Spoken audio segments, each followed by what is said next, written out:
السلام على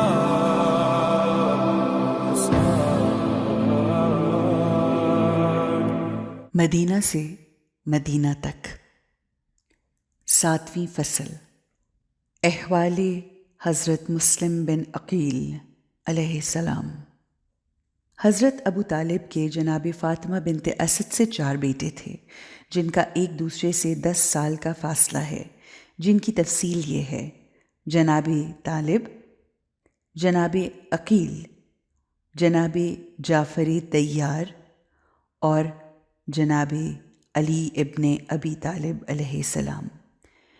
ایک حدیث جناب عقیل کی فضیلت اور شرافت کے بارے میں امام صدوق نے یوں بیان کی ہے کہ ابن عباس نے کہا، ایک مرتبہ مولا علی نے رسول پاک سے عرض کیا، کیا آپ عقیل سے محبت رکھتے ہیں؟ آقا نے ارشاد فرمایا، ہاں، میں عقیل سے دوہری محبت رکھتا ہوں، ایک محبت اس سے اور دوسری ابو طالب کی عقیل سے محبت کی وجہ سے، اور ان کا ایک بیٹا آپ کے بیٹے کی محبت میں شہید ہوگا، جس پر مومنین کی آنکھیں آنسو برسائیں گی اور ملائکہ مقربین درود و سلام پڑھیں گے۔ پھر رسول پاک نے گریہ فرمایا حتیٰ کہ حضرت کے آنسو ان کے سینے تک جاری ہو گئے۔ آپ نے فرمایا، میں اللہ سے شکوہ کروں گا ان غموں کے لیے جو میرے بعد میری عترت کو پہنچے گا۔ حضرت مسلم کی ماں نبطیہ قبیلہ کے ولد تھیں اور حضرت وقت شہادت 28 سال کے جوان تھے۔ حضرت مسلم کی زوجہ جناب رقیہ بنت علی ہیں اور مسلم کے ان سے 2 بیٹے علی اور عبداللہ اور ایک بیٹی عاتکہ ہیں۔ بعض نے نام عبداللہ اور محمد لکھے ہیں۔ 2 بیٹے کربلا میں شہید ہو گئے اور عاتکہ بھی پامال ہو گئیں جو 7 سال کی تھیں۔ بعض مورخین نے 2 اور بیٹے بھی لکھے ہیں جن کے نام محمد اور ابراہیم ہیں، جن کی ماں کا علم نہیں۔ بچے باپ کے ساتھ تھے۔ بابا کی شہادت کے بعد قیدی بنائے گئے اور پشت کوفہ میں جامع نہر کے کنارے شہید کر دیے گئے۔ ابن ابی الہدیہ معتزلی شرح نہج البلاغہ میں لکھتے ہیں، معاویہ نے ایک دن عقیل بن ابی طالب سے کہا، اگر تمہاری کوئی حاجت ہو تو بتاؤ۔ جناب عقیل علیہ السلام نے فرمایا، ایک چھوٹی کنیز کو 40,000 درہم پر خریدنا چاہتا ہوں، لیکن رقم نہیں۔ اگر حاجت روائی کے لیے تیار ہو تو رقم مجھے دے دو۔ معاویہ نے مزاح کے طور پر کہا، آپ تو نابینا ہیں، ایسی کنیز کی کس لیے ضرورت ہے؟ آپ کے لیے تو وہی کنیز کافی ہے جو صرف 50 درہم کی ہو۔ جناب عقیل نے کہا، وہ کنیز اس لیے خریدنا چاہتا ہوں کہ اس سے ایسا بچہ پیدا ہوگا کہ اگر تم اسے ناراض کرو تو وہ تمہاری گردن اڑا دے۔ معاویہ نے کہا، میں نے مذاق کیا ہے۔ پھر اس نے 40,000 درہم شمار کر کے عقیل کو دے دیے اور جناب عقیل نے وہ کنیز خریدی۔ جناب عقیل کے بعد جناب مسلم نے 18 سال کی عمر میں معاویہ سے کہا، مدینہ میں میری زرعی زمین ہے جس کی قیمت میں نے 1,00,000 درہم ادا کی ہے، اب بیچنا چاہتا ہوں اور تجھے بیچنا چاہتا ہوں۔ معاویہ نے کہا، میں نے وہ تم سے خریدی اور قیمت ادا کر دی۔ پھر اپنے عمال کو لکھا کہ اس زمین پر تصرف کریں اور اسے سنبھال لیں۔ جب امام حسین علیہ السلام نے یہ سنا تو معاویہ کو لکھا کہ بنی ہاشم کے ایک نوجوان نے تجھے بے وقوف بنایا ہے، ایک زبانی زمین کا سودا کیا ہے، اب حل یہ ہے کہ زمین ہمارے حوالے کر دو اور اپنے پیسے لے جاؤ۔ معاویہ نے مسلم کو بلایا اور امام حسین علیہ السلام کا خط ان کو دکھایا اور کہا، ہمارا مال واپس کرو اور زمین سنبھالو۔ مسلم بن عقیل علیہ السلام کو بہت غصہ آیا اور کہا، میں پہلے تلوار سے تمہارا سر کاٹتا ہوں، پھر رقم شمار کرتا ہوں۔ معاویہ ہنسا اور کہا، خدا کی قسم، یہ وہی بات ہے جو عقیل نے مجھے کہی تھی، اور امام کی خدمت میں لکھا کہ میں نے زمین آپ کے حوالے کر دی ہے، اور جو رقم مسلم سے لینی تھی اس سے درگزر کرتا ہوں۔ ابن شہریار شوب کے مناقب میں ہے کہ جنگ صفین میں حضرت امام حسن اور امام حسین عبداللہ بن جعفر و مسلم بن عقیل کو لشکر کے دائیں طرف رکھا۔ یہ جنگ محرم سال 37 ہجری میں واقع ہوئی اور مسلم کی عمر بوقت شہادت 28 سال تھی۔ جنگ صفین کے وقت وہ 16 سال کے تھے، چنانچہ سید الشہداء اس جنگ میں 34 سال کے تھے۔ امام حسین کا اہل بصرہ کو خط برائے نصرت۔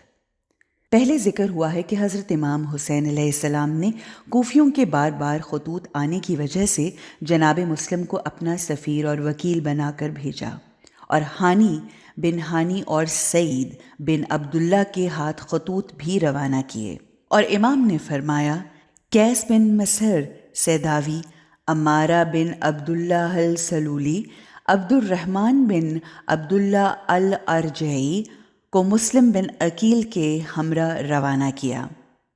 اسی طرح بصرہ کے اشراف اور بزرگان پر حجت تمام کرتے ہوئے خطوط لکھے، جنہیں مالک بن مسمہ، منظر بن الجارود، مسعود بن عمرو، اخنف بن قیس بن میسم، یزید بن مسعود نہشلی اور عمرو بن عبداللہ بن جعفر کو دیا۔ ان خطوط کا مضمون یہ تھا کہ خدا نے میرے نانا کو تمام کائنات سے چن لیا اور رسالت عطا فرمائی تاکہ لوگوں کو نصیحت کریں اور ابلاغ رسالت کیا، چونکہ وہ حق پا چکے ہیں، رحلت فرما چکے ہیں، لہٰذا اپنی میراث ہم اہل بیت کے حوالے کر گئے ہیں۔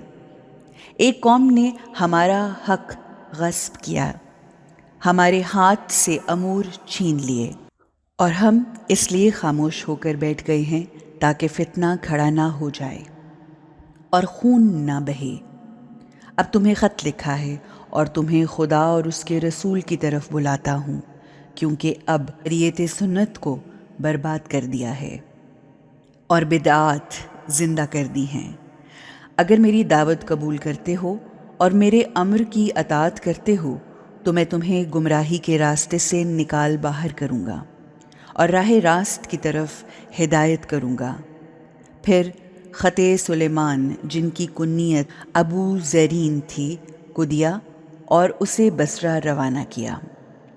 یزید بن مسعود نہشلی کا امام کے خط پہنچنے کے بعد اشراف سے خطاب۔ جب امام علیہ السلام کے قاصد سلیمان نے خط یزید ابن مسعود کو دیا اور وہ اس خط کے مضمون سے مطلع ہوا تو بنی تمیم، بنی حنظلہ اور بنی سعد کو طلب کیا اور ایک کمیٹی بنائی اور پھر خطاب کیا، آپ مجھے اپنے درمیان کیسا پاتے ہیں؟ لوگوں نے کہا، خدا کی قسم تم ہمیشہ ہمارے خیر خواہ اور تقویت دینے والے ہو، ہمارے لیے باعث عزت و افتخار ہو۔ ابن مسعود نے کہا، آج میں نے تمہیں ایک کمیٹی کے ذریعے جمع کیا ہے کہ تم سے مشورہ کر لوں اور تم سے مدد لوں۔ تمام لوگوں نے کہا، اپنا مطلب بیان کرو، جو کچھ ہم کر سکیں گے کرتے رہیں گے اور نصرت میں کوئی کوتاہی نہیں کریں گے۔ ابن مسعود نے کہا، اے دوستو، معاویہ مر گیا ہے اور جہنم میں پہنچ گیا ہے، لہٰذا ظلم و ستم کے ارکان خراب تو ہوئے، لیکن اب اس کی جگہ پر یزید جو شرابی، فاسق، فاجر، خلافت کا مدعی ہو گیا ہے۔ خدا کی قسم اس کمینے سے جہاد کرنا مشرکوں سے جہاد کرنے سے افضل ہے۔ اس کے بعد کہا، اے لوگو، رب شاہ سرفراز اور ماہ خطہ حجاز حضرت ابا عبداللہ الحسین فرزند رسول اور نسل ذبی اللہ، اجل خلیل اللہ و ذریعہ نجی اللہ اور صفی اللہ کا بقایا، شرافت اصل، طہارت نسل و پاک طینت اور صاف سیرت، بلند ہمت اور بلند مرتبہ، عقل کی وجاہت اور علم کی کثرت، حلم کا ظہور اور خلق کا وجود، ظاہر صفات، ظاہر نشانیات اور کامل عادل مکہ میں آئے ہوئے ہیں۔ اے لوگو، حق کے نور سے قدم پیچھے نہ کھینچنا اور باطل صحرا میں گم نہ ہو جانا، اور گمراہی کو نیت میں بھی نہ لاؤ۔ جمل کے دن اگر سحر بن قیس تمہاری رسوائی کا باعث بنا تو آؤ اب اس کو حیران کریں اور شرمندگی اور رسوائی کو عزت اور عظمت میں بدلیں۔ فرزند پیغمبر نور حیدر اور فاطمہ کے دل کے سرور کی مدد کرو اور اس کی رقاب میں جان قربان کرو۔ خبردار، ان کی نصرت سے کوتاہی نہ کرنا، کیونکہ کوتاہی کرنے والا ذلت و خواری سے دوچار ہوگا، اس کی نسل کٹ جائے گی۔ اور میں نے لباس جنگ پہنا ہے، زرہ پہن لی اور سر پر ڈھال رکھ لی۔ یہ تو میری نیت ہے جس کا میں نے اظہار کیا ہے۔ اب میں تمہارے جواب کا منتظر ہوں۔ خدا آپ پر رحمت کرے۔ حاضرین کے جواب۔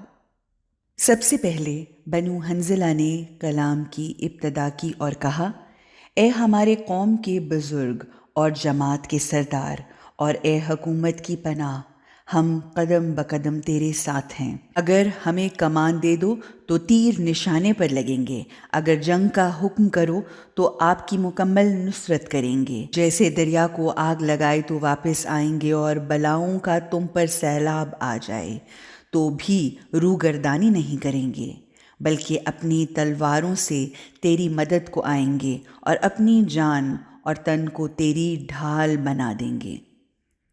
اس کے بعد بنی تمیم نے خلوص اور عظمت کے ساتھ تائید کی، متابعت اور مطاوعت کی۔ انہوں نے اپنے خضوع کی رسی ابن مسعود کے حوالے کر دی اور کہا، ہمیں جس مقصد کے لیے بلاؤ گے حاضر پاؤ گے۔ بنی سعد بن یزید نے آواز دے کر کہا، اے ابو خالد، ہمارے نزدیک مبغوض ترین چیز تمہاری مخالفت ہے، پس تمہارے کسی فرمان سے پیچھے نہیں ہٹیں گے۔ سحر بن قیس نے ہمیں جنگ ترک کرنے پر مامور کیا اور ہمارا ہنر ہم میں مخفی ہے۔ اب ہمیں ایک لحظہ مہلت دیں تاکہ ایک دوسرے سے مشورہ کریں، پھر ہم جواب دیں گے۔ پھر بنو عامر بن تمیم نے کلام شروع کی اور انہوں نے کہا، ہم تیرے ابا کے فرزند ہیں، تیرے رشتہ دار، تیرے ساتھ ہم قسم ہیں، اس سے خوش نہیں جو چیز تجھے غضب میں لاتی ہے۔ ہم اس مقام پر اقامت نہیں کریں گے جہاں تیرا ارادہ سفر کرنے کا ہو۔ تیری دعوت قبول ہے اور آپ کے فرمان کی اطاعت ہوگی۔ ابو خالد نے کہا، اے بنو سعد، اگر تمہاری گفتار تمہارے کردار کے مطابق درست ہے تو خدا تمہیں ہمیشہ محفوظ رکھے گا۔ یزید بن مسعود کا امام کو جواب۔ ابو خالد کو جب لوگوں کی نیتوں کا علم ہو گیا تو اپنی مدد کا یقین دلانے کے لیے امام حسین علیہ السلام کو خط لکھا۔ بسم اللہ الرحمن الرحیم۔ آپ کا خط آیا، پڑھا۔ آپ نے ہمیں اپنی اطاعت کی طرف بلایا ہے۔ اس جہاں میں ہمیشہ ایک امام رہتا ہے جس سے نظام کائنات چلتا رہتا ہے۔ آپ مخلوق پر حجت خدا اور روئے زمین پر امن و امانت ہیں۔ آپ احمدی زیتونیہ کی شاخ ہیں۔ اس درخت کے اصل خود رسول اکرم صلی اللہ علیہ وآلہ وسلم اور اس کی فرع آپ ہیں۔ اب نیک فال سے ہماری دعوت قبول کریں کہ میں نے بنی تمیم کی گردنیں آپ کے لیے حاضر کر لی ہیں، اور یہ سب آپ کی اطاعت اور مطابعت میں اس قدر شوق رکھتے ہیں جس طرح پیاسا اونٹ سراب گاہ کی طرف شائق ہوتا ہے، اور آپ کی اطاعت میں بنی سعد کے گلے میں کلاوہ ڈال دیا ہے، اور ان کی گردنیں بھی آپ کے لیے خاشع اور نرم کر دی ہیں۔ ہمارے تمام گروہ بنی سعد اور بنی تمیم وغیرہ آپ کی ملاقات کے مشتاق ہیں اور آپ کی زیارت کے طالب ہیں۔ والسلام۔ یہ خط دنیا اور آخرت کے سلطان حضرت امام حسین علیہ السلام کے پاس پہنچا تو اس کو دعائے خیر کی اور فرمایا، خدا تجھے بروز وحشت امن دے اور پیاس کے دن سیراب کرے۔ صاحب روضۃ الصفا کہتے ہیں، جب حضرت خامس آل ابا نے اہل بصرہ کو خط لکھا کہ میں مکہ سے کوفہ کی طرف روانہ ہو چکا ہوں، لہٰذا تمام شیعہ اور ہماری جماعت کے افراد وہاں حاضر ہوں کہ جہاں لشکروں اور سپاہ کے جمع ہونے کا مقام ہے۔ صاحب ریاض القدس کہتے ہیں کہ بصرہ والوں کو بادشاہ حجاز کی آمد کا انتظار تھا اور آنکھیں راہ تکتی رہیں۔ ان کو معلوم نہ ہو سکا کہ وہ تو کربلا میں محصور ہو گئے ہیں اور حضور سے جنگ کرنا چاہتے ہیں۔ جب ان کو پتہ چلا کہ 5-6 روز ہو گئے کہ امام حسین علیہ السلام اپنے گھر کا سامان اور اہل بیت کے ساتھ کربلا پہنچ گئے ہیں اور کوفیوں نے ان کو محصور کر لیا ہے، تو انہوں نے سپاہ جمع کی، اہل قبائل اور طواف و جنود و جیوش کو مکمل کیا، تو وہ 12 برسرے مددگار جمع ہو گئے اور زن و مرد حضرت کی نصرت کے لیے آمادہ ہو گئے۔ اے اللہ، کسی کی امید کو مایوسی سے نہ بدل۔ یہ جوان خضوع و خشوع سے کربلا کی طرف عازم ہوا اور ایک دیہاتی نے کہا، امیر کہاں جاتے ہو؟ واپس آ جاؤ، پریشان نہ ہو، امام حسین کا سر کٹ چکا ہے، جسد پاک ان کا مٹی پر پڑا ہے، ان پر پانی بند کیا گیا ہے اور ان کا دل اولاد و برادران کی شہادت سے ٹوٹ چکا ہے۔ یزید بن مسعود نے بے اختیار کہا، خدا تیرے منہ کو توڑ دے، یہ کیا خبر دے دی؟ خدا نہ کرے امام کا ایک بال بھی بیکا ہوا ہو، ورنہ میں اپنا پیٹ پھاڑ دوں گا۔ ابن مسعود ایک راہ پر آئے تو ایک اور دیہاتی آیا، اس سے پوچھا، کہاں سے آ رہے ہو؟ اس نے کہا، امیر بس کیا بتاؤں، سب کچھ برباد ہو گیا۔ یزید بن مسعود نے جب یہ سنا تو وہ سخت غمگین اور مخزون ہوا اور ہمیشہ اپنی نصرت امام سے محرومیت پر نادم رہا۔ اخنف بن قیس بھی بصرہ کے اشراف میں سے تھا۔ اس نے منافقانہ طور پر امام حسین علیہ السلام کو خط لکھا جس کا مضمون سورہ روم کی آیت نمبر 60 تھا۔ ترجمہ: پس تم صبر کرو، بے شک خدا کا وعدہ سچا ہے، اور دیکھو جو لوگ یقین نہیں رکھتے وہ تمہیں بے برداشت نہ بنا دیں۔ تمام بصرہ کے رؤسا نے حضرت کے خطوط کو پنہا کر دیا اور ابن زیاد سے چھپا لیے، مگر منظر بن الجارود جس کی بیٹی بحریہ عبید اللہ کے گھر تھی اور عبید اللہ کے حیلوں سے سوچ بچار کرتا تھا، اس نے عبید اللہ کو مخبری کی، جس پر سلیمان کو گرفتار کیا اور صبح کوفہ جا کر ان کو سولی پر لٹکا دیا گیا یا قتل کر دیا گیا۔ اس وقت ایک شیعہ عورت جس کا نام بنت سعد تھا، اس کے گھر میں شیعان بصرہ نے اجتماع کیا۔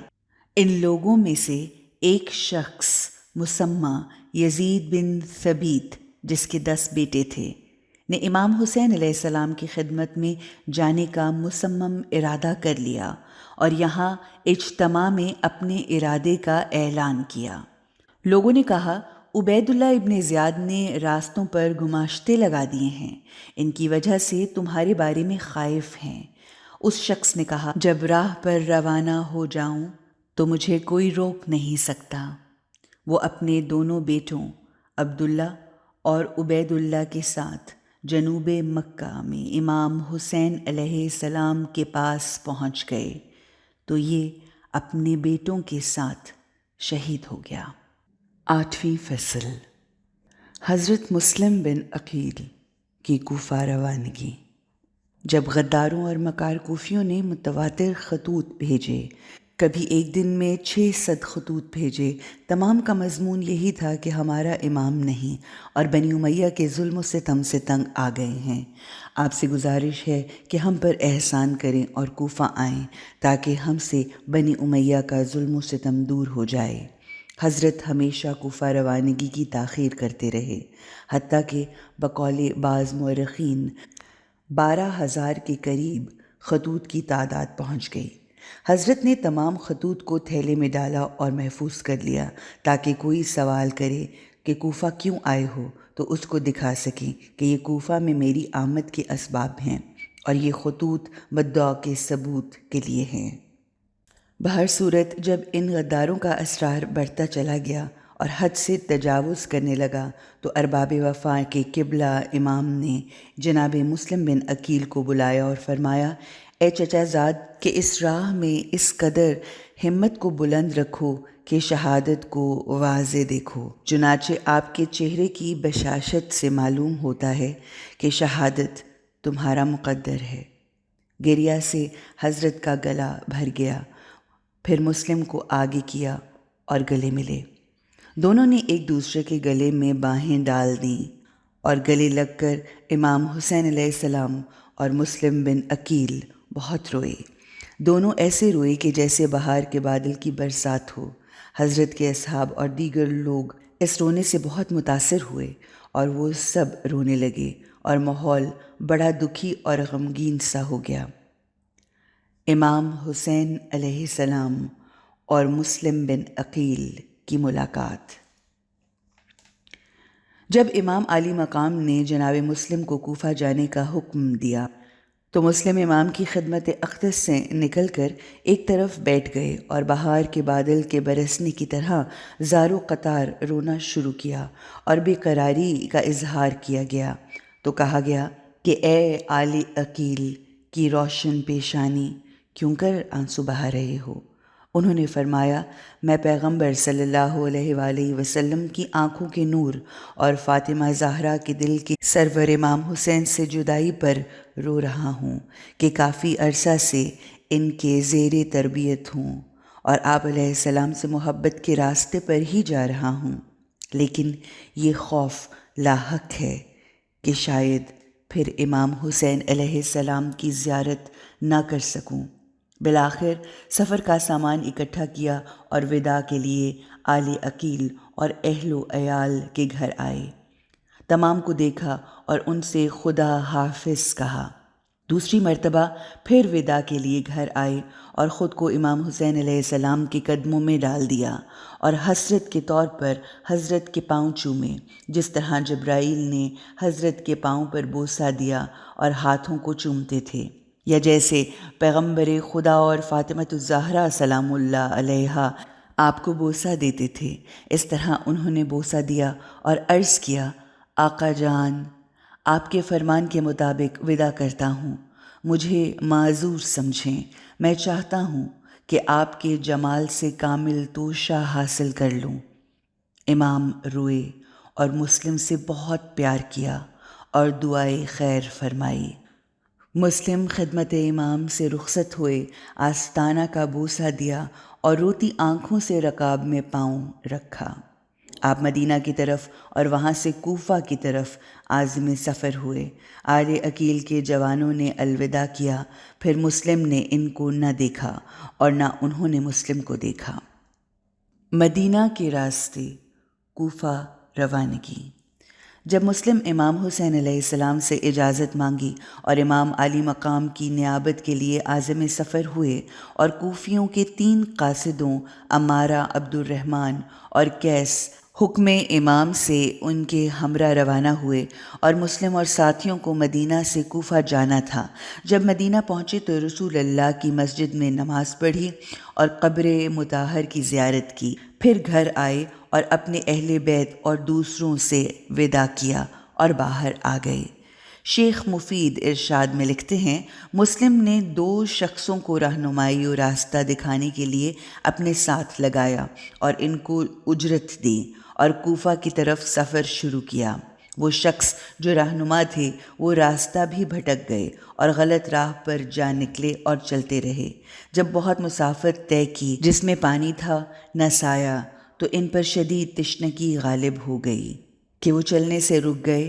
بالآخر وہ شدید تشنگی کی وجہ سے فوت ہو گئے، لیکن حضرت مسلم سلام اللہ علیہ نے اپنے آپ کو کسی طرح اصلی راہ پر پہنچانا اور کچھ مسافت طے کر کے مزیق نامنی جگہ پر پہنچے جہاں پانی موجود تھا۔ حضرت مسلم یہاں اترے اور توقف کیا اور اپنی پیاس بجھائی۔ یہاں سے ایک خط حضرت امام علیہ السلام کی طرف قیس بن مسر سیداوی کے ذریعے بھیجا۔ خط کا مضمون یہ تھا: میں اپنے 2 رہنماؤں کے ساتھ مدینہ سے کوفہ کو روانہ ہوا، جو راستہ بھول گئے اور غلط راستے پر چل نکلے۔ وہ جس قدر چلتے گئے پانی سے دور ہوتے گئے۔ پیاس کی شدت کی وجہ سے میرے دونوں رہنما فوت ہو گئے، لیکن میں نے بمشکل اپنے آپ کو مزیق کے مقام پر پہنچا لیا ہے تاکہ پیاس بجھاؤں۔ یہ خط اس مقام سے آپ کو لکھ رہا ہوں، اور چونکہ دونوں رہنما کی وفات کو بری فال سمجھتا ہوں، لہٰذا اگر آپ کی رائے میں کوئی تبدیلی آئی ہے تو ارشاد فرمائیں تاکہ ہم اس سفر سے رک جائیں، بلکہ کسی اور کو کوفہ کی طرف روانہ کیا جائے۔ امام علیہ السلام نے جناب مسلم کے خط کا جواب ان الفاظ سے دیا: بسم اللہ الرحمن الرحیم، اما بعد۔ اے میرے چچا زاد مسلم، آپ کی تحریر سے آپ کی کمزوری اور پریشانی نظر آتی ہے، لیکن میری رائے یہی ہے کہ جو حکم آپ کو دیا گیا ہے اس پر عمل کریں اور آپ وہاں پہنچیں۔ والسلام۔ جب امام علیہ السلام کا خط جناب مسلم کے پاس پہنچا تو فرمایا: اے دوستو، میں اپنی جان کا خوف نہیں رکھتا، بلکہ اس کو فعل بد سمجھتے ہوئے یہ استنباط کیا کہ شاید امام کی نظر بدل گئی ہو، اس لیے امام علیہ السلام کو واقعے کی اطلاع دی، ورنہ یہ کیسے ہو سکتا ہے کہ امام کے حکم کی سرتابی کروں۔ پس فوراً اس منزل سے آگے سفر شروع کیا۔ تاریخ الفتوح ترجمہ تاریخ عاصم کوفی میں آیا ہے کہ مسلم بن عقیل نے سفر کے دوران میں ایک شخص کو دیکھا کہ وہ ہرن کا شکار کر رہا ہے۔ اس نے ہرن کو گرایا اور اس کو ذبح کیا تو اس کو مسلم نے نیک فعل سمجھا اور کہا: انشاءاللہ میں دشمنوں کو قتل کروں گا اور ان کو ذلیل و خوار کروں گا۔ کوفہ میں مسلم بن عقیل کا ورود۔ چونکہ مسلم بن عقیل امام حسین علیہ السلام کے نائب بن کر کوفہ جا رہے تھے، لہٰذا کسی کو اطلاع دیے بغیر کوفہ پہنچ گئے۔ کامل ابن اثیر میں ہے کہ مسلم کوفہ میں وارد ہوتے ہی مختار بن ابی عبید اللہ ثقفی کے گھر آئے، اور بعض نے کہا کہ سلیمان بن سورو خزاعی کے گھر آئے، اور صاحب حدائق الانس میں ہے کہ سابقہ دونوں اقوال میں تضاد نہیں، کیونکہ ممکن ہے کہ پہلے سلیمان خزاعی کے گھر آئے ہوں اور پھر مختار کی دعوت پر ان کے گھر آئے ہوں۔ آہستہ آہستہ دوستوں اور شیعاؤں کو پتہ چلا تو زیارت کے لیے آنے لگے اور بیعت کرنے لگے۔ روزانہ تعداد کا اضافہ ہو رہا تھا، حتیٰ کہ بہت تھوڑے عرصے میں بیعت کرنے والوں کی تعداد 18,000 کے لگ بھگ ہو گئی۔ ان کے سردار سلیمان بن سرو خزاعی تھے، جو اصحاب رسول اور اصحاب امیر المومنین تھے۔ ان میں مسیب بن نجیہ فزاری، عبداللہ بن سعید بن نفیل ازدی، رفع بن شداد بجلی، عبداللہ بن دال تمیمی، عابس بن شبیب شاکری، حبیب ابن مظاہر اسدی، مسلم بن اوسجہ، ابو تمامہ سیداوی اور مختار ثقفی موجود تھے۔ مسلم بن عقیل کے حضور اشراف کوفہ کا کلام۔ مقتل ابو مخنف میں ہے کہ چونکہ عابس بن شبیب شاکری جناب مسلم بن عقیل کی خدمت میں حاضر ہوئے اور امام حسین علیہ السلام کے امید بخش خط پر نگاہ پڑی تو کھڑے ہو گئے اور خدا کی حمد و ثنا بجا لائے اور رسول پاک پر درود بھیجا۔ پھر مسلم کی طرف متوجہ ہو کر عرض کیا: میں قربان جاؤں، مجھے کوفیوں کے دلوں کی خبر نہیں کہ وہ کس حد تک مخلص ہوں، لیکن اپنے ضمیر کی خبر دے رہا ہوں کہ میں منافق نہیں ہوں۔ جو زبان سے کہہ رہا ہوں، دل میں بھی یہی ارادہ ہے کہ میں اپنی تلوار سے آپ کے اس قدر دشمنوں کو قتل کروں کہ میں خود شہید ہو جاؤں۔ پھر حبیب ابن مظاہر اٹھے اور عابس کی طرف توجہ کر کے کہا: اے بھائی، تم نے حق ادا کیا ہے، خدا تم پر رحمت کرے۔ پھر حبیب ابن مظاہر نے ارشاد فرمایا کہ میں بھی آپ کی بھرپور تائید کرتا ہوں اور یہی ارادہ رکھتا ہوں۔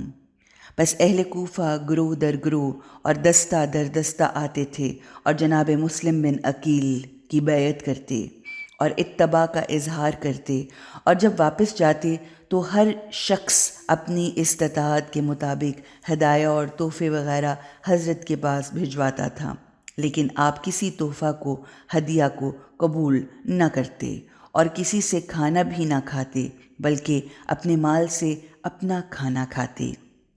مسلم بن عقیل کی تعریف میں مرحوم صدر الدین کا کلام در کتاب ریاض القدس۔ مرحوم صدر الدین قزوینی خدا ان کی قبر کو معطر فرمائے نے ریاض القدس میں، جو بہت ہی نورانی کتاب ہے، حضرت مسلم بن عقیل کی تعریف و توصیف یوں فرمائی ہے۔ کہتے ہیں کہ رسول زبان بادشاہ کے بادشاہ ہیں کہ جو شخص کسی کے ضمیر اور دل کی بات کو سمجھنا چاہے تو اس کی گفتار اور کردار سے معلوم کرے، لہٰذا رسول کے ارسال میں تاکید اور مبالغہ کیا ہے کہ رسول تمام قوم سے دانا ترین اور فصیح ترین ہو اور اطوار و افعال میں ممتاز ہو۔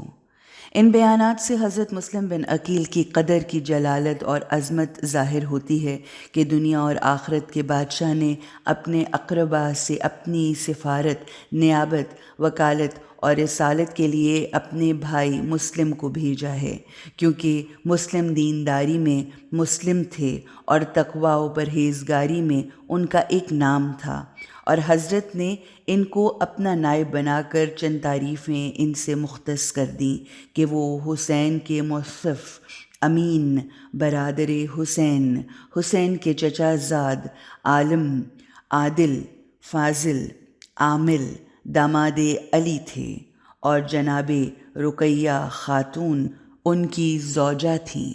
وہ بہت بڑے شجاع تھے، بہادری میں بے بدل اور جرت میں ضرب المثل تھے۔ وہ کسی شخص کو ہاتھ سے پکڑ کر کمرے کی چھت پر پھینک دیتے تھے۔ کوفہ کے لوگ ایسی قد و قامت والی شخصیت کو دیکھتے تو ان کے جسم میں لرزہ پیدا ہو جاتا اور کہتے کہ واقعاً یہ شخص اپنی جلالت اور شائستگی کی وجہ سے نیابت کرنے کے اہل ہے۔ پس ابی مخنف کی روایت کے مطابق 18,000 افراد نے بیعت کی اور انہوں نے مسلم کے لیے حاجب اور دربان معین کیا تھا تاکہ بیگانوں اور آمد و رفت کرنے سے روکیں اور سوائے نیک لوگوں کے کسی کو نہ آنے دیں۔ اس دربانی اور حفاظت کے لیے جناب مسلم بن اوسجہ نے ذمہ داری لی۔ ابو ثمامہ سداوی کو خزانچی بنایا گیا۔ اسی طرح ہر کام کا ایک مسئول بنایا اور ہر مصروفیت کو دینداری سے تبدیل کیا، اور لشکر میں جو کچھ ضروریات ہوتی ہیں، اسلحہ، زرہیں، ڈھالیں، تیر، نیزے وغیرہ جمع کر لیے گئے اور لشکر کا سالار اور سپہ دار معین کر دیا۔ مشہور شاہ سوار اور برجستہ شیعہ جمع ہوئے تو 18,000 سے 1,00,000 تک لوگ جمع ہو گئے۔ انہوں نے امام علیہ السلام سے گزارش کی کہ ہم آپ پر قربان ہوں، تمام کام مکمل ہیں اور منظم ہیں۔ آپ کے نائب خاص کے قدموں کی خاک کو اپنی آنکھوں کا سرما بنایا ہوا ہے، اتباع و اطاعت کے وجوب کا کلاوہ اپنی گردنوں میں ڈال لیا ہے۔ آج جب خط لکھ رہے ہیں تو 1,00,000 تلوار چلانے والے مکمل اور مسلح سپاہی بیعت کر چکے ہیں۔ حاکم کوفہ نعمان کی مسجد میں تقریر۔ شیخ مفید نے ارشاد میں فرمایا ہے، جب نعمان بن بشیر حاکم کوفہ کو جناب مسلم بن عقیل کی کوفہ آمد اور ان کے نزدیک لوگوں کا جمع غفیر جمع ہو جانے کی خبر پہنچی تو بہت برہم ہوا اور حکم دیا، اعلان کیا اور لوگوں کو مسجد میں بلایا۔ لوگوں کے اجتماع میں وہ ممبر پر گیا اور حمد و ثنا اور درود و سلام کے بعد کہا، اے لوگو، اے اللہ کے بندو، اللہ سے ڈرو اور تفرقہ اور فتنہ کی طرف جلدی نہ کرو، کیونکہ ان فتنوں اور تفرقوں میں مرد مارے جاتے ہیں، خون بہتے ہیں اور اموال لوٹے جاتے ہیں۔ جو شخص ہم سے نہ لڑے گا میں اس سے نہ لڑوں گا، کوئی خلاف بغاوت نہ کرے گا تو اس پر کوئی تجاوز نہ ہوگا۔ میں تم میں سے کسی سونے والے کو نہ جگاؤں گا اور تمہیں آپس میں لڑنے نہیں دوں گا، کسی کو تہمت اور بدگمانی کی بنیاد پر نہیں پکڑوں گا، لیکن اگر اس قدر جرت ہوگی کہ میری بیعت توڑتے اور اپنے امام کی مخالفت کرتے ہو تو خدا کی قسم پھر میں تم پر اپنی تلوار اس قدر چلاؤں گا کہ جب تک اس تلوار کا دستہ میرے ہاتھ میں ہوگا تلوار چلاتا رہوں گا۔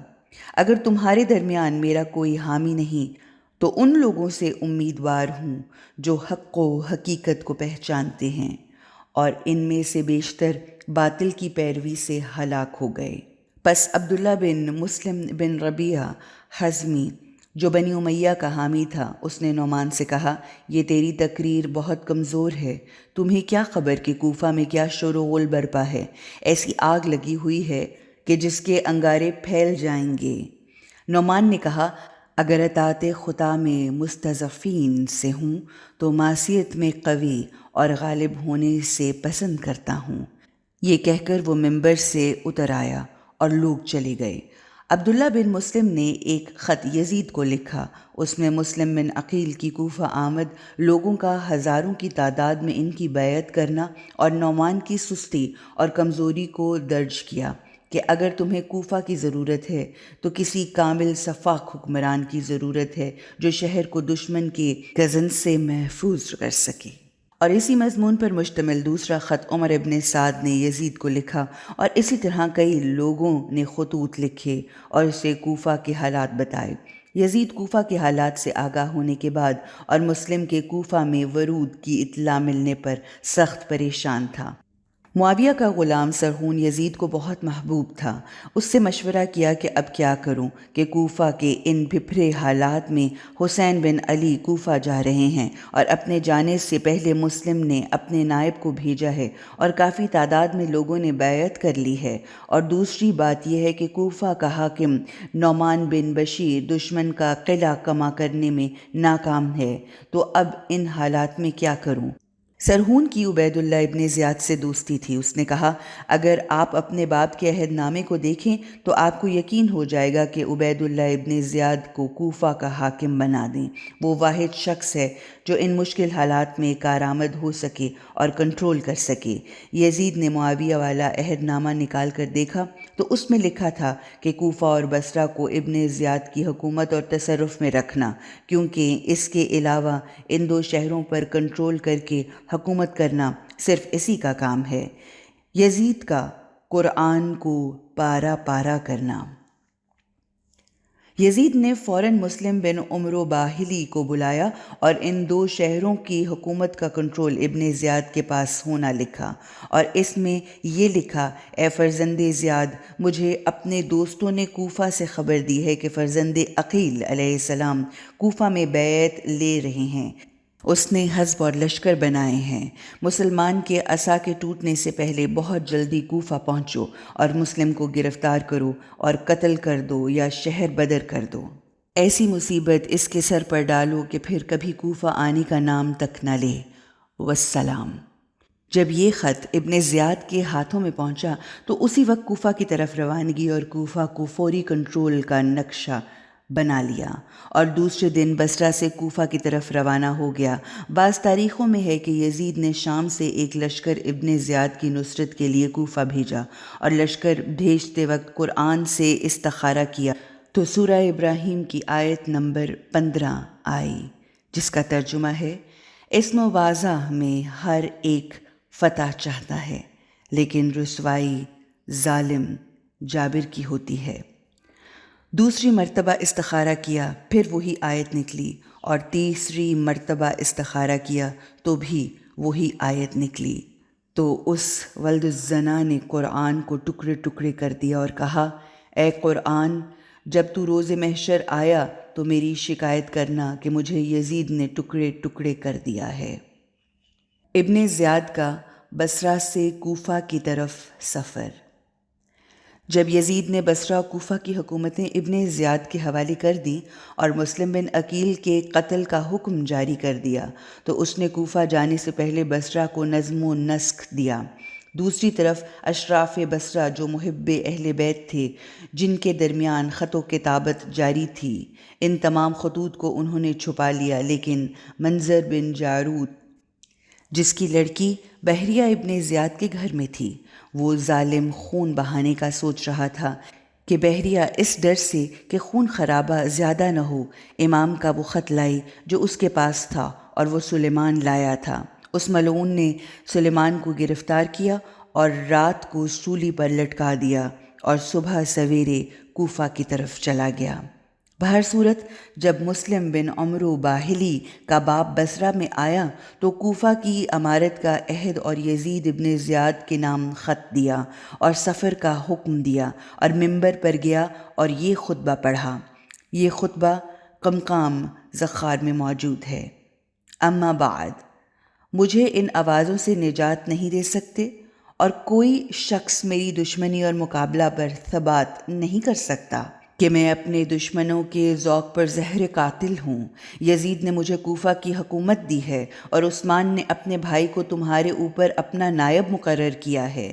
صبح میں کوفہ جاؤں گا، خبردار ہماری مخالفت سے بچ کر رہنا۔ جس نے مخالفت کی تو اسے اس کے سردار کو قتل کر دوں گا اور گناہوں میں تمہارے نزدیکیوں کو پکڑوں گا اور زیادہ کا طریقہ جاری کروں گا تاکہ نفاق اور افتراق ختم ہو جائے۔ دوسرے دن شریک ابن عور حارثی جو علی کا شیعہ تھا، مسلم بن عمرو باہلی نے عبداللہ بن حارث بن نوفل اور دیگر 500 افراد کے ساتھ بصرہ سے روانگی اختیار کی۔ عبید اللہ نے بڑی تیزی سے سفر کیا کہ کچھ ساتھی پیچھے رہ گئے۔ پہلا شخص جس نے تیزی سے سفر کرنے کی مخالفت کی وہ شریک بن عور حارثی تھے، اس امید سے کہ اس ملعون کا ورود کوفہ میں دیر سے ہو اور حضرت سید الشہداء پہلے پہنچ جائیں۔ عبید اللہ نے اپنے ساتھیوں کے حال کی طرف بالکل توجہ نہ کی بلکہ بڑی تیزی سے کوفہ کی طرف متوجہ رہا۔ جب قادسیہ پہنچا اور اس کا غلام مہران بھی سفر کرنے سے تھک گیا تو ابن زیاد نے اسے کہا، اے مہران، اگر اپنے آپ پر کنٹرول کرو اور ہمت کرو تو تمہیں کوفہ کے محل میں پہنچ کر 1,00,000 درہم انعام دوں گا۔ اس نے کہا، میری اب آگے جانے کی طاقت نہیں ہے، بہت نڈھال ہوں۔ عبید اللہ نے اہل حجاز کی طرح سفید لباس اور سیاہ امامہ باندھا، ایسے خچر پر سوار ہو کر اس راستے سے کوفہ پہنچا جو صحرا اور نجف کی طرف سے جاتا تھا۔ اکثر مورخین نے لکھا ہے کہ جب عبید اللہ شہر کے قریب پہنچا تو ذرا توقف کیا اور رات کو تنہا کوفہ میں داخل ہوا، اور بعض نے کہا 10 آدمیوں کے ساتھ داخل ہوا۔ ابن زیاد کا کوفہ میں ورود۔ تاریخ میں آیا ہے کہ جس رات عبید اللہ کوفہ میں داخل ہوا وہ مہتابی رات تھی۔ اہل کوفہ سے سنا تھا کہ امام حسین علیہ السلام کوفہ آ رہے ہیں، لہٰذا وہ انتظار میں تھے۔ جب انہوں نے ایک گروہ کو رات کو آتے ہوئے دیکھا تو سمجھے کہ امام حسین علیہ السلام آ رہے ہیں، لہٰذا گروہ در گروہ آئے اور استقبال کرتے رہے۔ یہ کہہ رہے تھے، مرحبا یا رسول اللہ، خوش آمدید اے فرزند رسول خدا۔ ابن نما لکھتے ہیں، پہلا شخص جو ابن زیاد کو کوفہ میں ملا وہ ایک عورت تھی۔ جب اس کی نظر اس گروہ پر پڑی تو بآواز بلند کہنے لگی، اللہ اکبر، خدا کی قسم، یہ فرزند رسول آ گئے اور ہمارے شہر میں قدم رنجا فرمایا ہے۔ اس آواز نے پورے کوفہ میں ہیجان برپا کر دیا۔ مولا حسین علیہ السلام آ گئے۔ لوگ استقبال کرنے کے لیے آتے گئے، ان کی تعداد زیادہ ہوتی گئی، حتیٰ کہ ابن زیاد کے خچر کی دم پکڑ لی، کیونکہ ان کا خیال تھا یہ فرزند رسول ہے۔ وہ کسی سے بولتا نہ تھا اور چلتا رہا۔ جب قصر دارالامارہ پر پہنچا دروازہ بند تھا، کیونکہ نعمان بن بشیر کوفہ کا امیر تھا۔ وہ لوگوں کے ڈر سے دروازہ بند کر کے بیٹھا تھا کہ شاہ دین امام علیہ السلام اس دارالامارہ کے محل کا دروازہ کھولیں، لہٰذا چند نفر نگہبان کھڑے تھے۔ انہوں نے نعمان کو خبر دی کہ یہ حسین ابن علی اپنے لشکر اور حامیوں کے ساتھ دارالامارہ پہنچ گئے ہیں۔ نعمان دارالامارہ کی چھت پر گیا اور ہجوم کو دیکھا تو وہ ڈر گیا اور کانپتے کانپتے کہا، یبنا رسول اللہ، کوفہ بے وارث نہیں، خواہ مخواہ فتنہ برپا نہ کریں۔ یزید آپ کو یہ شہر حوالے کرنے والا نہیں، کسی اور جگہ ٹھہریں، صبح دیکھا جائے گا کہ کیا بنتا ہے۔ لوگ نعمان کو گالیاں دے رہے تھے اور کہتے تھے، اے ملعون، دروازہ کھول اور فرزند رسول کو اندر آنے دے کہ وہی خلافت کے اہل ہیں۔ لوگوں نے جس قدر اصرار کیا، نعمان نے معذرت کی۔ اس وقت ابن زیاد نے دیکھا کہ یہ دروازہ نہیں کھولے گا، لہٰذا اس نے مجبوراً اپنے چہرے سے نقاب اتاری اور کہا، دروازہ کھول، خدا تم پر لعنت کرے، خدا تیرا چہرہ سیاہ کرے، دروازہ کھول، تیرے اس طرح حکومت کرنے پر لعنت ہے۔ ادھر مسلم بن عمرو باہلی نے آواز دی، اے اہل کوفہ، یہ فرزند رسول نہیں، یہ عبید اللہ ابن زیاد ہے۔ جب عبید اللہ نے سر سے امامہ اتارا تو لوگوں نے پہچانا کہ یہ عبید اللہ ابن زیاد ہے، تو دارالامارہ کے دروازے سے واپس چلے گئے اور متفرق ہو گئے۔ پھر نعمان نے حکم دیا اور دارالامارہ کا دروازہ کھل گیا اور ابن زیاد اپنے گروہ کے ساتھ دارالامارہ میں داخل ہوا۔ ابن زیاد جب تخت حکومت پر بیٹھ گیا تو سخت غصے میں کہنے لگا، نعمان، تم پر لعنت ہو، شہر میں یہ کیا حالات بنا دیے گئے ہیں۔ جو لوگ قصر عمارہ میں موجود تھے، ابن زیاد کے زبانی حملوں سے ڈر کر جواب میں کہا، ہمیں خبر نہیں، یہ فتنہ کسی اور نے پیدا کیا ہے۔ ہم نے یزید کی بیعت نہیں توڑی اور کسی سے عہد نہیں کیا۔ ابن زیاد نے کہا، میرے ہاتھ پر جو یزید کا ہاتھ ہے، بیعت کرو۔ تو تمام رؤسائے کوفہ نے ڈر کے مارے اس کی بیعت کی۔ عبید اللہ کا کوفہ کے اجتماع سے خطاب۔ مرحوم شیخ مفید نے ارشاد میں لکھا ہے کہ دوسرے دن صبح سویرے ابن زیاد نے اعلان کروایا کہ لوگ جامع مسجد میں جمع ہو جائیں، تو لوگ دستہ دستہ مسجد میں آئے اور عبید اللہ ابن زیاد کا انتظار کیا کہ وہ کیا کہتا ہے۔ کچھ وقت کے بعد وہ ملعون کافر آیا، منبر پر بیٹھا اور حمد و ثنا کے بعد کہا، مجھے یزید نے کوفہ کا امیر بنا دیا ہے، اور یزید کا حکم نامہ پڑھ کر سنایا۔ پھر اچھے لالچ اور خوشخبریاں دی گئیں اور پھر کہا، اے لوگو، یزید نے مجھے والی کوفہ بنایا ہے کہ رعیت سے انصاف کروں اور ظلم و جور نہ کروں۔ میں مطیع اور مخلص لوگوں سے ان کے والدین سے بھی زیادہ مہربان ہوں، اور مخالفوں اور باغیوں کو تلوار سے تیز اور تازیانہ سے زیادہ مارنے والا ہوں۔ میرا پیغام اس ہاشمی مسلم بن عقیل کو پہنچا دو اور اسے کہو کہ ابن زیاد کہہ رہا ہے کہ میرے غضب سے ڈرو، ورنہ بہت جلد گرفتار ہو جاؤ گے۔ بہتر ہے کہ کوفہ سے چلے جاؤ، ورنہ مارے جاؤ گے۔ والسلام۔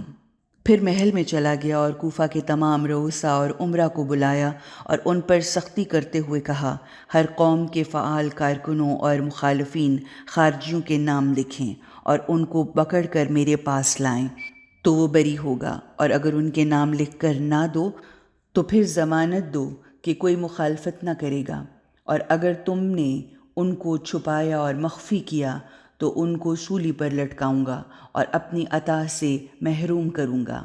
ان کی جان اور مال مجھ پر حلال ہوگا۔ مقتل ابی مخنف میں ہے کہ ابن زیاد نے اعلان کروایا کہ یزید کی بیعت پر ثابت قدم رہو، عن قریب شام سے ایک لشکر آ رہا ہے جو مخالفین کو قتل اور ان کی عورتوں کو قیدی بنا لے گا۔ کوفہ کے لوگ آپس میں کہنے لگے کہ ہمیں کیا کہ ہم مارے جائیں، اور مخالفت یزید کرنا جس کے پاس خزانہ اور مال ہے، اور اس کی بیعت کرنا جس کے پاس نہ مال ہو نہ خزانہ، خواہ خواہ اپنے آپ کو ہلاکت میں ڈالنا ہے۔ مسلم بن عقیل کی احمد مختار کے گھر سے ہانی کے گھر منتقلی۔ چونکہ حضرت مسلم کو حالات کا علم ہوا تو انہوں نے اپنی سکونت مختار کے گھر سے ہانی کے گھر میں منتقل کر دی۔ اس حوالے سے مسلم نے جناب ہانی سے کہا، کیا ان شرائط میں مجھے اپنا مہمان بنا سکتے ہو؟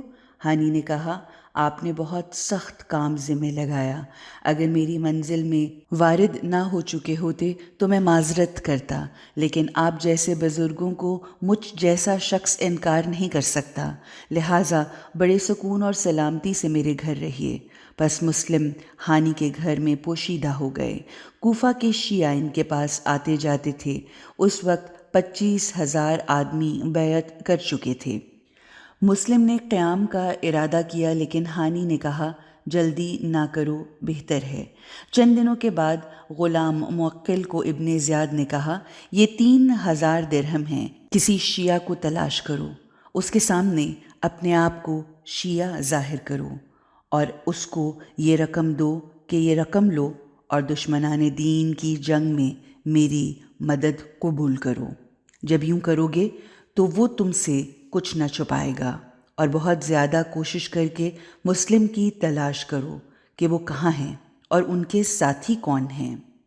موکل مسجد میں آیا، مسلم بن اوسجہ کو دیکھا کہ نماز پڑھ رہا ہے۔ وہ بیٹھ گیا اور لوگوں کو یہ کہتے سنا کہ یہ شخص مسلم بن اوسجہ مسلم کی طرف سے بیعت لیتا ہے۔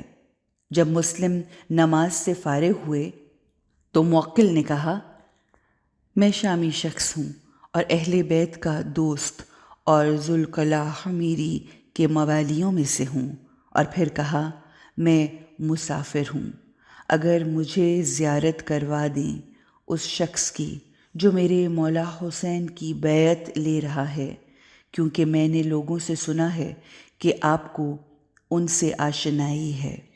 میں یہ مال دینا چاہتا ہوں، اگر آپ چاہتے ہیں کہ یہ مال لے کر میری بیعت آپ لے لیں، ورنہ مجھے ان کی زیارت کروا دیں۔ مسلم بن اوسجہ نے کہا اس مسجد میں میرا انتخاب کیوں کیا ہے؟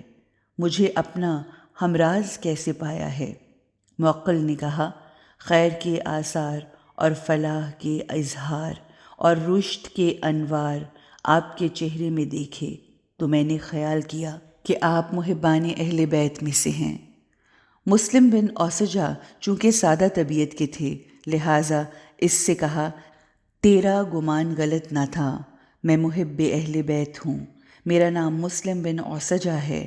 آؤ خدا سے عہد و پیما کریں اور اس راز کو کسی کے سامنے فاش نہ کرنا تاکہ میں تجھے مقصود تک پہنچاؤں۔ موکل نے جھوٹی قسم اٹھائی کہ راز فاش نہ کروں گا۔ مسلم بن اوسجہ نے کہا آج جاؤ، کل میرے مکان پر آنا، میں تجھے مسلم بن عقیل کے پاس لے چلوں گا۔ دوسرے دن مسلم بن اوسجہ موکل کو مسلم بن عقیل کے پاس لے گئے۔ موکل حضرت مسلم بن عقیل کے پاؤں پر گر پڑا اور آپ کے ہاتھوں کو چوما اور 3000 درہم حوالے کیے۔ مسلم بن عقیل نے فرمایا اس شخص سے مجھے رشد کے آثار تو نظر نہیں آ رہے ہیں، میں خدا کی قضا پر راضی ہوں، قرآن لاؤ تاکہ اس کو قسم دلاؤں۔ قرآن لایا گیا۔ موکل نے قسم اٹھائی کہ آپ کا راز فاش نہ کروں گا، اور اگر سر بھی کٹ جائے تو بھی بیعت نہ توڑوں گا۔ اس روز شام تک وہ ہانی کے گھر رہا اور تمام حالات سے باخبر ہو گیا۔ بوقت غروب مرخص ہو گیا اور ابن زیاد کو پوری تفصیل بتا دی۔ ابن زیاد نے غلام کو شاباش دی اور کہا مسلم کے حضور ہو، ممکن ہے وہ مکان تبدیل کریں اور ہم غافل رہیں۔ عبداللہ بن یکتر کی گرفتاری اور شہادت۔ مرحوم شیخ مفید علیہ رحمہ ارشاد میں لکھتے ہیں ہانی ابن زیاد کی حکومت سے خائف تھے، لہٰذا ابن زیاد کے پاس نہ جاتے تھے اور بیماری کا بہانہ بنایا ہوا تھا۔ ابن زیاد نے دربار میں کہا کیا ہوا کہ ہانی ہمارے پاس نہیں آئے؟ کہا گیا اے امیر وہ بیمار اور کمزور ہیں۔ ابن زیاد نے کہا کاش ہمیں ان کی بیماری کا علم پہلے ہوتا تو ان کی عیادت کرتے۔ جب عمرو بن حجاج زبیدی ہانی کے سسر نے کہا وہ بیمار ہیں تو ابن زیاد نے کہا مجھے ان کی صحت و سلامتی کی اطلاع ہے، وہ اپنے گھر پر صفہ پہ بیٹھے ہیں اور لوگ ان کے پاس آمد و رفت رکھتے ہیں، تم محمد بن اشعث اور یحییٰ میری طرف سے ان کی عیادت پر جاؤ تاکہ اشراف کوفہ کی عظمت کا حق ادا ہو۔ اس وقت ابن زیاد کا دوست جلدی سے آیا اور کہا اے امیر ایک تازہ خبر لایا ہوں۔ ابن زیاد نے کہا کیا ہے؟ اس نے کہا میں ابھی تفریح کے لیے صحرا میں گیا تھا کہ ایک تیزی سے جانے والے قاصد کو دیکھا، اس سے پوچھا تم کون ہو اور کس طرف جا رہے ہو؟ تو اس نے کہا میں مدینہ کا ہوں، کچھ عرصہ وہاں کام تھا، اب کوفہ میں واپس جا رہا ہوں۔ میں نے پوچھا کہ اہل کوفہ سے کسی کا خط بھی تمہارے پاس ہے؟ اس نے کہا نہیں۔ میں سواری سے اترا، اس کے لباس و سامان کی تلاشی لی تو ایک خط نکلا۔ وہ خط اور اس شخص کو گرفتار کر کے لایا ہوں اور مزید کارروائی کے لیے تمہارے حکم کا منتظر ہوں۔ ابن زیاد نے خط پڑھا تو لکھا بسم اللہ الرحمن الرحیم۔ یہ مسلم کی طرف سے سلطان حجاز کے نام خط ہے۔ آپ پر قربان ہوں، میں آپ کے دوستوں اور شیعوں کو آپ کا مطیع پایا ہے، سب آپ کے آنے کے انتظار میں ہیں۔ ابھی 20,000 نفر نے بیعت کر لی ہے اور ان کے نام لکھ لیے ہیں۔ آپ جلدی کوفہ آئیں۔ والسلام۔ ابن شہر عاشوب نے لکھا ہے کہ یہ قاصد عبداللہ بن یقطر تھا۔ ابن زیاد نے قاصد کو طلب کیا اور پوچھا تم کون ہو؟ کہا میں بنی ہاشم کا غلام ہوں۔ پوچھا کیا نام ہے؟ کہا عبداللہ بن یقطر۔ پوچھا یہ خط کس نے لکھا اور کس نے دیا ہے؟ کہا اس شہر کی ایک بوڑھی نے مجھے کہا چونکہ تم مدینہ جا رہے ہو تو یہ خط آقا کو پہنچا دینا۔ پوچھا کیا اس کو جانتا ہے؟ کہا نہیں۔ ابن زیاد نے کہا 2 کاموں میں سے ایک کام کرو کہ یا خط لکھنے والے کی نشاندہی کرو تاکہ میری گرفت سے نجات پاؤ، یا پھر قتل ہونے کے لیے تیار ہو جاؤ۔ عبداللہ بن یقطر نے کہا خدا کی قسم میں بوڑھی عورت کا نام نہیں بتاؤں گا، مجھے قتل ہو جانا منظور ہے۔ ابن زیاد نے غضبناک لہجے سے کہا جلاد کو جلدی لاؤ اور اس مظلوم غریب کے قتل کا حکم دے دیا۔ جلاد آیا اور داڑھی سے پکڑ کر اسے چمڑے کے ایک ٹکڑے پر بٹھایا۔ اس مظلوم نے حسرت بری نگاہوں سے مکہ کی طرف دیکھا اور کہا اگر مجھے پتا ہوتا کہ دوبارہ آپ کی زیارت سے محروم ہو جاؤں گا تو کوفہ آنے سے پہلے سیر ہو کر آپ کی زیارت کرتا۔ بہر صورت جلاد نے بھیڑ بکری کی طرح مظلوم کا سر تن سے جدا کر دیا، اور یہ واقعہ 6 ذی الحج کو یعنی جناب مسلم کی شہادت سے 3 دن پہلے رونما ہوا۔ ہانی بن عروہ کی گرفتاری۔ جب ابن زیاد حضرت مسلم بن عقیل کو گرفتار اور قتل کرنے کے لیے کوفہ آیا تو چند روز حضرت کو تلاش کیا۔ جب موکل غلام کے ذریعے معلوم ہو گیا کہ وہ ہانی کے گھر ہیں، ابن زیاد نے عمرو بن حجاج، ہانی کے سسر محمد بن اشس اور اسما بن خارجہ کو بلایا اور انہیں ہانی کو بلانے کا حکم دیا تاکہ معلوم ہو کہ وہ ہمارے دربار میں کیوں نہیں آتے۔ شیخ مفید ارشاد میں لکھتے ہیں 3 شخص ہانی کے گھر آئے، دیکھا کہ وہ لوگوں سے ملاقات کر رہے ہیں۔ انہوں نے کہا آپ دیدار امیر کو نہیں آئے؟ ابن زیاد آپ کو بلا رہا ہے، ہر روز آپ کو یاد کرتا ہے اور کہتا ہے کہ اگر وہ بیمار ہیں تو میں عیادت کے لیے جاتا ہوں۔ ہانی نے کہا ہاں کئی دن سے بیمار رہا ہوں اس لیے دربار میں نہیں آ سکا۔ عمرو بن حجاج نے کہا بعض نے ابن زیاد کو خبر دی ہے کہ تم بیمار نہیں ہو، ہر روز گھر میں صفہ کے نیچے بیٹھ کر لوگوں سے ملاقات کرتے ہو، آپ امیر کی ناراضگی کے اسباب کیوں پیدا کر رہے ہیں؟ ہانی نے لباس حضوری پہنا اور ان منافقوں کے ساتھ دارالامارہ پہنچے۔ اچانک خیال آیا کہ شاید میرے حالات سے ابن زیاد باخبر ہے اور مواخذہ کے لیے مجھے طلب کیا ہے، چنانچہ نہ پیچھے ہٹ سکتے تھے اور نہ اندر جانے کو دل مان رہا تھا، لہٰذا اڑے رنگ اور کانپتے بدن سے حسان بن اسما بن خارجہ سے کہا مجھے اس شخص سے ڈر ہے، مجھے اجازت دو کہ میں واپس چلا جاؤں، یا مجھے بتاؤ کہ وہ مجھے کیوں بلاتا ہے اور کیا پوچھنا چاہتا ہے۔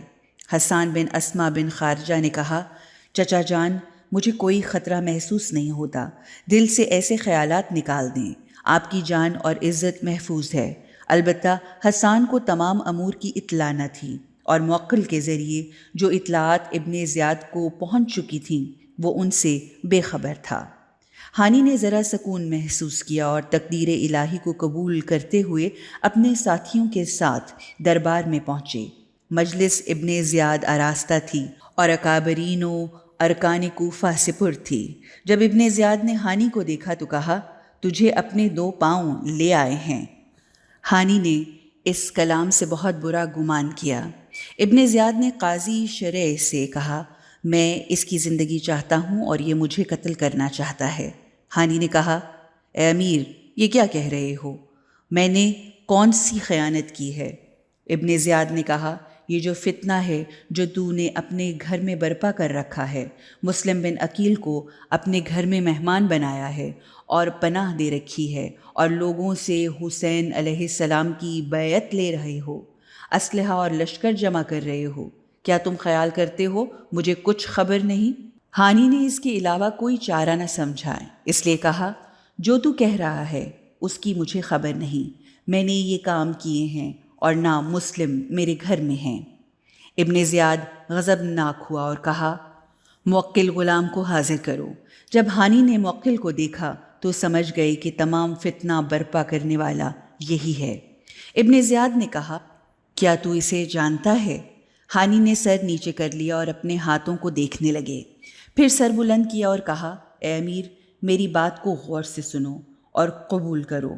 مجھے آسمان و زمین کے خدا کی قسم کہ میں نے مسلم کو خود گھر میں نہیں بلایا، بلکہ وہ خود بخود میرے گھر آ گئے ہیں۔ انہوں نے پناہ مانگی تو مجھے اس سے حیا مانے ہوئی کہ ان کی درخواست کو رد کر دوں۔ اب امیر کو اختیار ہے، اگر حکم کرو تو آج کے بعد میری طرف سے کوئی غلطی سرزد نہ ہوگی، اور وعدہ کرتا ہوں کہ آئندہ تمہاری مخالفت نہ کروں گا۔ اگر تم حکم دیتے ہو تو ابھی مسلم کو اپنے گھر سے نکال دیتا ہوں، تاکہ جہاں جانا چاہیں چلے جائیں اور میری ذمہ داری ختم ہو جائے۔ ابن زیاد نے کہا، خدا کی قسم، تم یہاں سے نہیں جا سکتے مگر اس طرح کہ مسلم کو میرے حوالے کر دو۔ ہانی نے کہا، میں یہ کام نہیں کر سکتا کہ اپنے مہمان کو اپنے ہاتھوں تمہارے حوالے کر دوں۔ ابن زیاد نے کہا، تمہیں حاضر کرنا پڑے گا۔ ہانی نے کہا، اس کام کو بھول جاؤ، یہ شریعت، طریقت اور مروت سے بہت دور ہے کہ اپنی پناہ میں آئے ہوئے شخص کو اپنے ہاتھوں تمہارے حوالے کروں کہ تم ان کو قتل کر دو۔ ابن زیاد نے جس قدر اصرار کیا اور حاضرین نے مبالغہ کیا، ہانی نے انکار کر دیا۔ مسلم بن عمرو باہلی نے کہا، اے امیر، مجھے اجازت دیں تاکہ میں ان سے بات کر لوں، شاید میری بات ان کی سمجھ میں آ جائے۔ اس نے اجازت دی تو مسلم بن عمرو نے ہانی کا ہاتھ پکڑا اور ایک طرف لے گیا، پھر کہا، اے بھائی، آپ سے عاقل کے لیے حیف ہے کہ اس قدر شکوہ اور جلالت رکھنے کے باوجود ایک شخص کی وجہ سے اپنی ہلاکت کا فیصلہ کر لو اور اپنے اہل و عیال اور قوم و قبیلہ کو برباد کر دو۔ یہ شخص جسے تم نے پناہ دے رکھی ہے کہ امیر کے ساتھ رشتہ داری ہے، لہٰذا امیر کی طرف سے اسے نقصان نہ پہنچے گا، اور تمہارے انصاف اور مروت سے بھی کوئی چیز کم نہ ہوگی، اور مقصر کو سلطان کے حوالے کرنا آر نہیں بلکہ امیر کی مخالفت کرنا ننگ و آر ہے۔ ہانی نے کہا، یہ کیا خرافات ہیں جو تم بتا رہے ہو؟ سب سے بڑی ننگ و آر تو یہ ہے کہ کسی پناہ میں موجود شخص کو دشمن کے حوالے کر دیا جائے۔ اس ننگ و آر کو کہاں لے جاؤں کہ میں زندہ ہوں، دیکھتا ہوں اور سنتا ہوں، قدرت، قوت، قبیلہ اور جمعیت کی حمایت بھی رکھتا ہوں، اور پھر بھی التجا کروں کہ خود کو دشمن کے حوالے کر دوں؟ یہ کام نہیں کر سکتا۔ ابن زیاد جناب ہانی کی باتوں سے بہت غصے میں آ گیا اور آواز دی، اسے میرے قریب لاؤ۔ جناب ہانی کو قریب لے جایا گیا تو اس نے کہا، مسلم بن عقیل کو میرے حوالے کر دو یا قتل ہونے کے لیے تیار ہو جاؤ۔ ہانی نے کہا، اگر تم یہ کام کرو گے تو ابھی تیرے دارالامارہ کے ارد گرد آگ لگ جائے گی، تلواریں نکلیں گی اور قتل و غارت ہوگا۔ یہ کلمات جناب ہانی نے اس لیے کہے تھے کہ اپنی قوم، قبیلہ کی حمایت سے پشت گرم تھی۔ ان کا یہ خیال تھا کہ اس سے ابن زیاد اپنے برے ارادے سے درگزر کرے گا۔ جناب ہانی ایک بڑی شخصیت تھے۔ ضرورت کے وقت 4000 زرہ پوش اور 8000 پیدل لوگ ہمیشہ ساتھ رہتے تھے۔ کندہ کے قبائل سے ان کو 30,000 جوانوں کی حمایت حاصل تھی۔ ابن زیاد نے کہا مجھے تلواروں سے ڈراتا ہے؟ پھر آواز دی مہران اسے پکڑو۔ مہران نے ہانی کا عصا پھینک دیا اور انہیں بالوں سے پکڑ لیا۔ ابن زیاد نے ان کے ہاتھ والی چھڑی لے کر ہانی کے سر اور چہرے پر بڑے زور زور سے مارنا شروع کر دیا، جس سے ان کی ناک کی ہڈی ٹوٹ گئی اور خون جاری ہو گیا۔ سر و پیشانی کا خون اور گوشت ان کی داڑھی اور جسم پر گرنے لگا۔ جناب ہانی نے ایک شخص سے تلوار مانگی لیکن اس نے نہ دی تو ابن زیاد نے کہا آج تیرا خون مباح ہے کیونکہ تو خارجیوں کی راہ پر چلا ہے، لہٰذا ہانی کو کھینچا اور دارالامارہ کے ایک کمرے میں قید کر دیا اور چند محافظ ان پر مقرر کر دیے۔ اسما بن خارجہ یا حسان بن اسما نے کہا اے امیر، تمہارے اشارے پر ہم اسے تمہارے پاس لائے ہیں اور اسے کمال کی امید دلائی تھی، نیز اس کے بارے میں تم سے بھی بہت اچھا سنا تھا۔ جب وہ تمہارے پاس آ گیا تو تم نے اسے اس قدر ذلیل اور خوار کیا اور اس کے قتل کا ارادہ کر لیا۔ یہ کون سی بزرگی اور سرپرستی ہے جس پر عمل کر رہے ہو؟ ابن زیاد غضبناک ہوا اور کہا تم کون ہو یہ باتیں کرنے والے؟ یہ فضول باتیں کرتے ہو۔ پھر آواز دی کہ اسے سزا دو، تازیانے مارو اور زندان میں ڈال دو۔ غلاموں نے اسے گھسیٹ گھسیٹ کر ایک کونے میں بٹھا دیا۔ ابو مخنف کہتے ہیں جب چھڑی سے ابن زیاد نے ہانی کے سر اور چہرے پر مارا اور زخمی کیا تو اس شیر دل نے ایک غلام سے تلوار چھینی اور ابن زیاد پر حملہ کر دیا۔ اس کے سر پر تلوار دے ماری، تلوار اس کے ریشمی عمامہ سے گزر کر اس کے سر میں جا لگی اور سر زخمی ہو گیا۔ ابن زیاد نے نعرہ لگایا پکڑو پکڑو۔ موکل غلام دوڑا تو ہانی نے وہی تلوار موکل کو ماری تو اس کے سر اور گلے کے 2 ٹکڑے ہو گئے۔ جیسے ہی غلاموں نے دیکھا تو دوسرے غلاموں نے اس پر ہجوم کیا، لیکن ہانی نے اپنی ایمانی قوت سے تمام پر حملہ کر دیا، جس طرح شیر بھیڑوں کے گلے پر حملہ کر دیتا ہے۔ ایک حملہ دائیں اور ایک حملہ بائیں کر کے 25 غلام اور ابن زیاد کے خوشامدیوں کو جہنم میں بھیج دیا۔ وہ لڑائی کر رہے تھے اور کہہ رہے تھے اے اہل شقاق، اگر خانوادہ رسول کا ایک بچہ میرے گھر میں آئے تو جب تک میری جان میں جان ہے اس کی حمایت کرتا رہوں گا۔ شخص قبیل جلیل حضرت مسلم بن عقیل خود بھی اپنا مقام رکھتے ہیں، لیکن اب وہ سلطان بر و بحر، مالک جود و سخا، دانا کے خیر و بشر اور رسول صلی اللہ علیہ وآلہ وسلم کے خاص الخاص امام حسین کے نائب بن کر آئے ہیں اور میں ان کی حمایت کر رہا ہوں۔ بہر صورت اس کے نوکروں چاکروں اور غلاموں نے ابن زیاد کی حمایت میں مل کر ایسا حملہ کیا اور اب ہانی تھک چکے تھے، زخمی ہو چکے تھے، اور اس کے بعد اس کے سپاہیوں نے انہیں قیدی بنا لیا اور ہاتھوں کو باندھ کر ایک کونے میں قید کر دیا۔ ملا حسین کاشفی، روضۃ الشہداء۔ ملا حسین کاشفی ایک طویل مقالے کے آخر میں لکھتے ہیں ابن زیاد نے حکم دیا کہ ہانی کو 500 تازیانے مارے جائیں۔ تازیانے مارے گئے تو وہ بے ہوش ہو گئے اور شہید ہو گئے، اور روایت میں ہے کہ انہیں بھرے بازار میں لے گئے، سرتن سے جدا کر دیا اور جسم سولی پر لٹکا دیا اور سر ابن زیاد کے پاس لے گئے۔ ہانی کی شہادت پر رد عمل۔ مرحوم صدر الدین واعظ قزوینی ریاض القدس میں لکھتے ہیں شیخ مفید نے ارشاد میں لکھا کہ ہانی کے دربار میں حاضری اور اس کی شہادت کے وقت عمرو بن حجاج یعنی ہانی کے سسر موجود نہ تھے۔ جب انہیں معلوم ہوا کہ ہانی شہید ہو گئے ہیں تو انہوں نے قبیلہ مزہج کو اسلحہ کے ساتھ جمع کیا اور دارالامارہ کا محاصرہ کیا۔ تماش بین لوگ چھتوں اور دیواروں پر چڑھ گئے تو تلواروں کی چمک ہی چمک نظر آتی تھی۔ عمرو آواز دیتا تھا کہ میں عمرو ہوں اور یہ قبیلہ مزہج ہے جس کو کوئی روک نہیں سکتا، اور نہ یہ قبیلہ کسی کی اطاعت کرتا ہے۔ ابن زیاد کو محاصرے کا علم ہوا تو وہ خوف زدہ ہوا اور قاضی شریح سے کہا، جاؤ اس قوم کے بزرگ سے کہو کہ تمہارا ساتھی زندہ ہے، قتل نہیں ہوا، بغاوت اور شورش ختم کرو اور ہانی کو انہیں دکھاؤ۔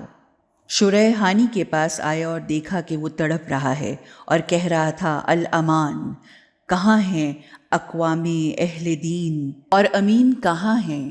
کیا میرا قبیلہ غصے سے ہلاک ہو گیا ہے؟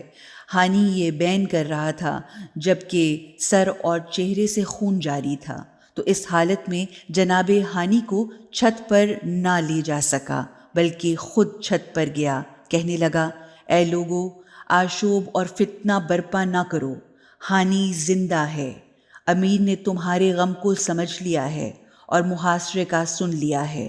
مجھے کہا ہے کہ تمہیں بتاؤں کہ ہانی زندہ ہے، میں نے دیکھا ہے، وہ بالکل صحیح و سالم ہے۔ جس نے تمہیں اس کے قتل کی خبر دی ہے وہ جھوٹا ہے۔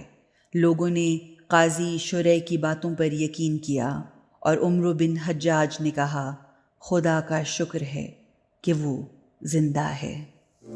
السلام